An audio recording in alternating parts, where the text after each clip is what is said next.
So once you have your equipment, you're ready to start creating your footage and uploading it to YouTube. So what's the average day like for a YouTuber? How do you go from start to finish and save yourself as much time as possible?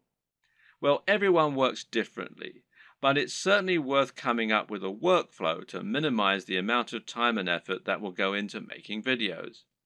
It's very important that your content be uploaded regularly in order to avoid losing your subscribers. And with that in mind, you need to be able to rely on a simple process to keep making more videos. To start with, you should try to keep an area in your home or studio ready for filming at all times. Designate a corner of an office or somewhere else to record your footage. That way, you won't have to get everything out and set everything up each time you want to film. It'll be there ready for you to go right away. This also means you can create a set for yourself and a backdrop. This is very important because it will once again greatly improve your professionalism. You don't want to record footage of yourself talking in front of an untidy bedroom with clothes strewn everywhere. Nor do you want to record in an untidy office or any other part of the home that just looks like someone's house, unless, of course, your niche is about something for the home. Rather, your aim is to make a professional looking set that will help to reinforce the lifestyle that you're trying to promote. Now, this might mean that you set up an area in your home to reflect what you're trying to say about yourself, and this could be a very clean and modern looking desk setup, for example, or it could be lots of comics and film merchandise. Another option is to use a completely white background, which is achievable with your lighting equipment and a white wall or even a bedsheet pulled taut, or to print out a large canvas or poster that you can use for your backdrop. Or you can use a system called Chroma Key and insert a background in post-production. Whatever you eventually decide, just make sure you have everything right where you need it, and you know just where to stand, and you have somewhere to prop a script. A good tip is to write yourself something of a script before you start, but to be generally quite relaxed in the way that you stick to this script. It's fine to work from it rather than reading it out verbatim. Another tip is to break your script down into lots of smaller pages. This way you can glance at the next section, perform it, and then move on to the next part. If you have a big enough storage card, then you can record everything in one take and then subsequently edit into a video that people will want to watch.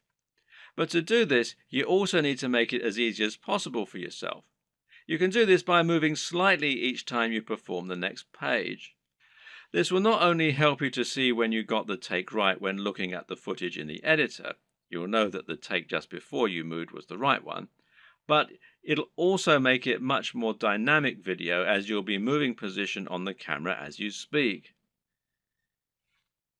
This makes it easier to edit in cuts too, as when you cut, you need to either keep your position the exact same or make it purposefully very different. You can't just move slightly, as this will look like an awkward twitch. Another tip is to clap at the start of each new section. Why? Because that will make it easier for you to see the audio spike in the editor. One more. When recording your footage, always leave long spaces before and after each take, and generally record much more than you think you're going to need. This will give you more to work with in editing. You should also set up your mic separately, remember, and if you're using a lapel mic, then you just need to plug in your phone and slip it in a pocket while you perform your shots. You can do this all in one take as well. Now, depending on the nature of your video, you might need to record some extra footage as well that you can use as inserts. A long video of someone talking is not normally very engaging, which is why you'll want to switch it up often with clips of other videos or with images. One way to do this is by collecting a B-roll. Now, this is insert footage of the product you're reviewing, of your location, or of anything else that is related to your subject matter. The way you'll then use this is to have your audio running continuously in the background and then switch the footage of you speaking for footage of your products or of the environment. Collecting B-roll is a definite skill and will involve using the tracking head and tripod as discussed earlier. Try checking out technology videos from the likes of Android Authority, Techno Buffalo, and The Verge, amongst others, and you'll find they always include shots of phones and computers next to pens and paper, or by running water, or in the middle of grass and plants. In any case, the environment helps to showcase the beauty of the design and engineering, and it makes the shot more interesting, than just a simple shot of a phone in someone's hands. This shows off that lifestyle again, and it makes everything look attractive and desirable. Once again, you can always record more than you think you're going to need. You'll be surprised of just how quickly you can run out of B-roll while talking, so get as many shots as you can possibly think of. You can also use other types of insert footage. For example, you might want to use footage of yourself working out while talking about fitness, or you might want to use clips from other YouTube videos, being careful about copyright, of course. The latter you can accomplish by using various tools that allow you to download YouTube videos. A good choice is Hyper for YouTube, which you can download for free from the Windows Store. There are all manner of other ways to collect fun footage too. How about using a time-lapse, for example? Timelapse Pro is an app for Android, iOS and Windows, and it's perfect for creating time lapses of all kinds of things. Once everything is done, you're ready to edit your video. Open it up in your chosen video software and import it along with all the additional graphics, sounds and other materials you intend to use. You now want to sync up your audio to your video, and most programs offer easy ways for you to do this. In Adobe Premiere, for example, it's a simple matter of right-clicking on both and then selecting Synchronize and then by audio track. Now the audio will be in sync, and you can just put the video on mute so that it's replaced by the high-quality audio you recorded separately. Now, just link the audio and the footage so that any edits you make will affect both, as though they were recorded at the same time from the start. You'll want to line all this up so that you have all your footage in order and so that there are no awkward pauses. It's also important to keep things moving and to keep things dynamic all the way through. If you're using lots of B-roll, then you should make sure you move from panning shot to panning shot. It should never be motionless or you'll lose focus. So make sure that you record lots of footage so that you have lots to work with, but then edit heavily too so that you're losing lots of it. Once everything is in order and the sound is lined up, you can then start to insert your extra footage and lay this over the top, intersperse it. Normally, you'll keep the audio going continuously and just cut back your video as you do this.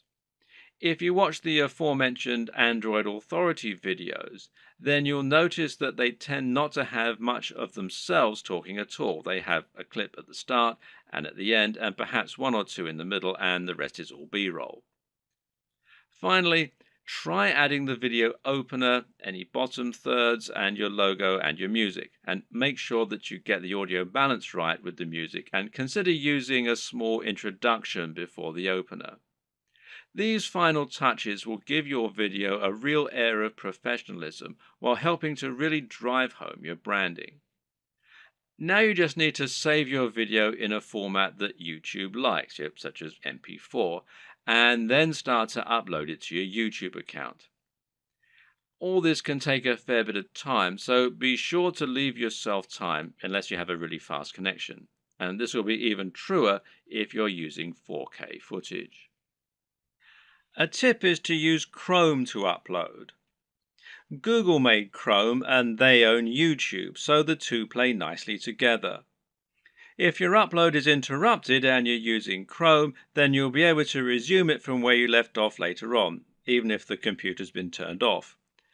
While your video uploads, you can use the time to fill out a few of the extra details that YouTube requires from you. YouTube will ask if you want to monetize your video with ads, for example. And of course the answer is yes, as long as you aren't overtly selling anything in it. Likewise, you'll be able to write your title, your description, and your keywords. Make sure that your title is descriptive of your video while also being something that people will want to search for and something that people will be tempted to click on when they see it. We'll go into this in more detail in a subsequent video. Finally, make yourself a thumbnail to act as the image that people are going to see before they click on your video. If you don't do this, then YouTube will select a still from the video itself, and while this can work, it might not give potential viewers the right impression of what your video is all about. The right thumbnail image can make a huge difference by making your video much more appealing and impressive looking when it appears in the feed.